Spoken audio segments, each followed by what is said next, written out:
Consciousness minus limits.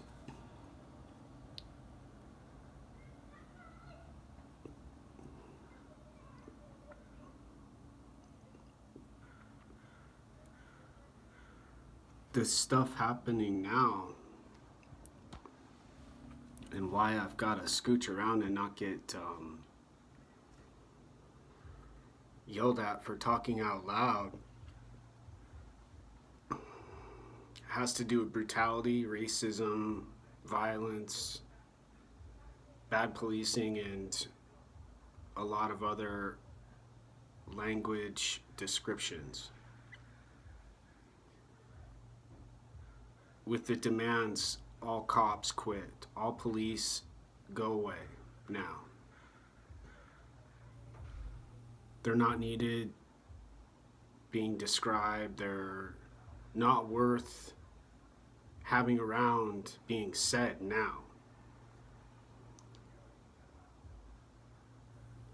And in this system being talked about now, with these processes involved, having no law enforcement gives consciousness the advantage and freely and freedom with stimulus.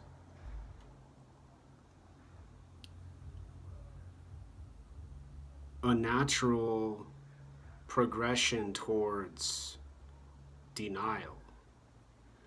Going far with the stimulus, getting stoned, getting high, and then meeting the drug cartel lord, the gangster leader in charge. Going back, again, going back, and receiving the benefit from the consciousness, the novelty, always getting distracted and refocused and concentrated, and then starting over.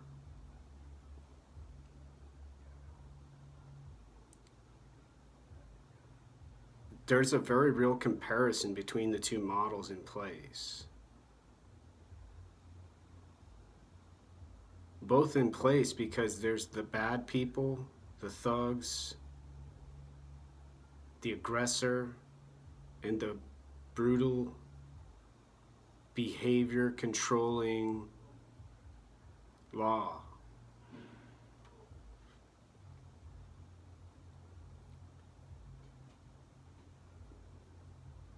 The novelty and the law are very minimal.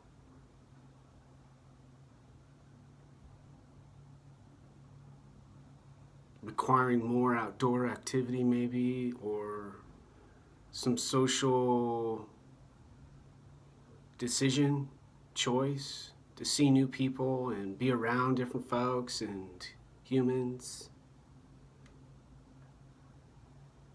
And eventually wears and tears a lot like the stimulus, the consciousness world. Filled with energy and a tiny bit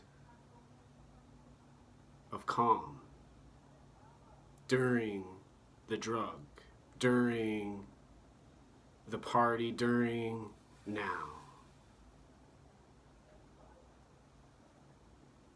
Except there's nobody to break up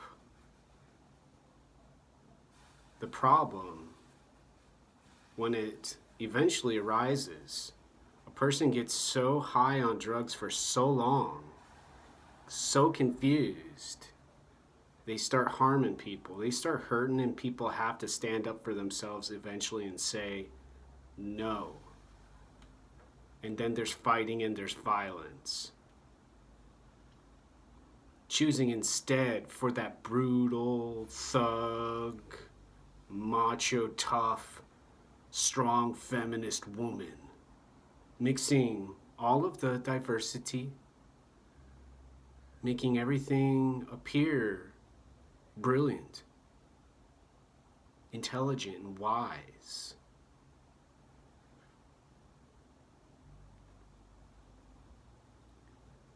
Where this information and how this information and this data get to be important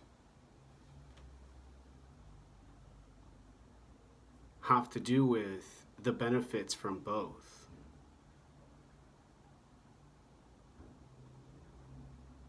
The novelty with stimulus and the limits with drugs, especially.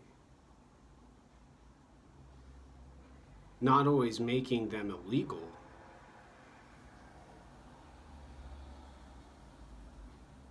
and more importantly,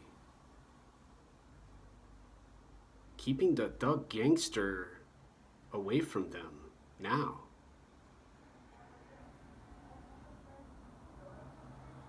The violent criminal who gets to do what they want from their strength and their power and their tenacity.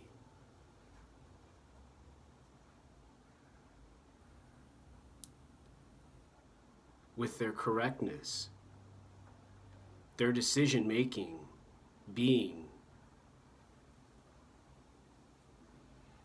intelligent, intellectual,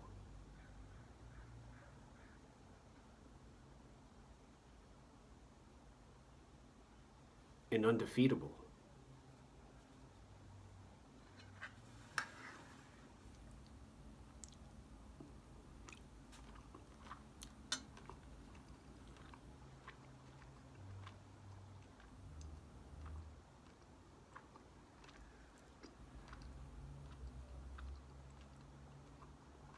In the consciousness model, seeing the steam come up from the bone broth, the light, and admiring them as stimuli, as a stimulus,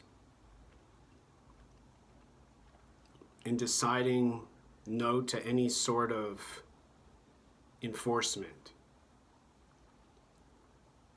Eventually also being fire department, who on their own are at the mercy of these tribal leaders, these city geniuses, these family gurus, and their language and their talk and their knowledge with so much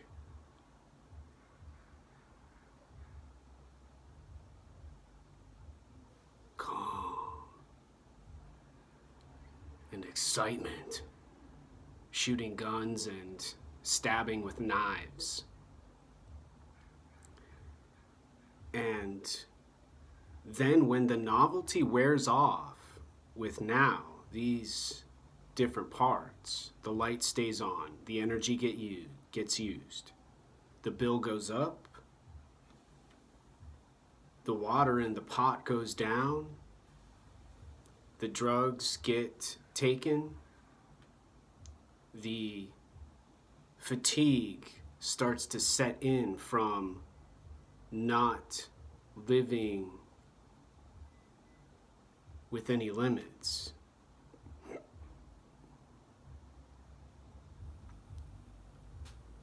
And a fire starts and the food goes away. The energy company goes out of business. Nobody pays anymore. Nobody gives dollars to support those other people working to make sure the lights stay on now. And a whole bunch of different other examples and hypothetical, theoretical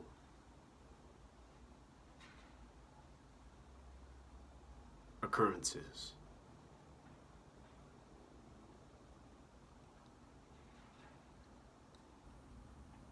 I went with this man named Jerome when I was homeless a few years back.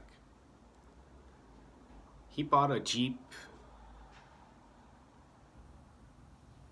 8 plates of bacon, and talked similar to how a veteran would interact, and ended up asking me to go out with him and his friend Sean one day. He drove us fast up north on Aurora, the Highway 99 up here. Went to the place where the woman dresses like a stripper at the coffee shop. 100 miles an hour drinking vodka out of his cup with some juice. And all I could do was hold on for dear life.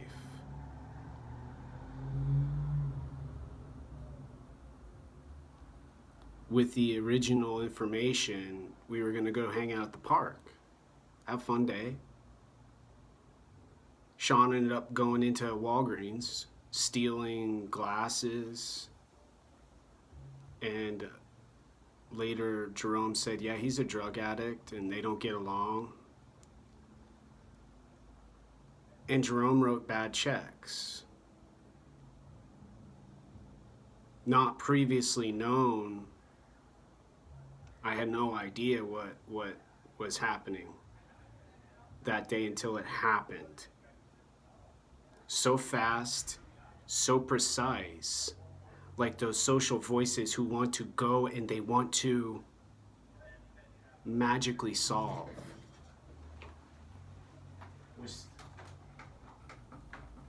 Whoosh, whoosh, whoosh.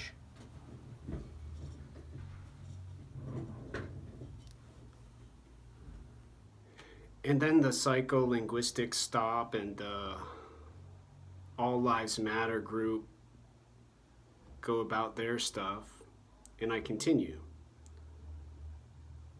Later, Jerome got arrested, and another man staying at the homeless shelter had said, yeah, he's been writing bad checks for a while. Almost left me and Sean at the park. We got these cheap hot dogs, these cheap buns, and, you know, they were okay. But then suddenly Jerome took off. And then another minute we were at Jerome's daughter's house. And he was honking the horn. Some big, large African-American man comes out with a huge SUV in the front yard, and he said he's a drug dealer, and they started yelling and arguing, and then we got in the car and left real quick, and then found out that Jerome had purchased a vehicle for his daughter's son or child, and there were so many parts moving at one time. Nobody could have guessed what was happening unless someone was spying and keeping track, and how they say on the street, you know, rat, snitch.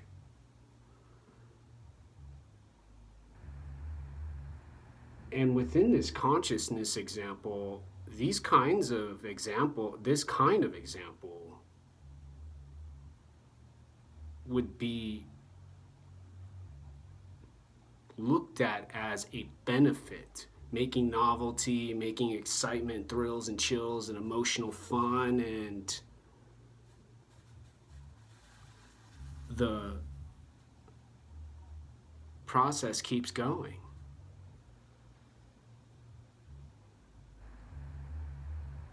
And the only way any of what I'm talking about gets reduced has to be with those people who are in charge.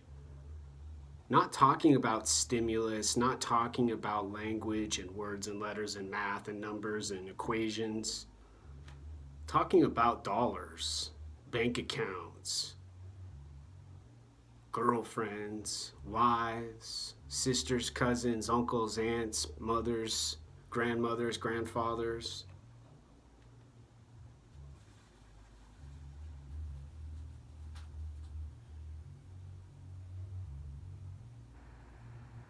And now.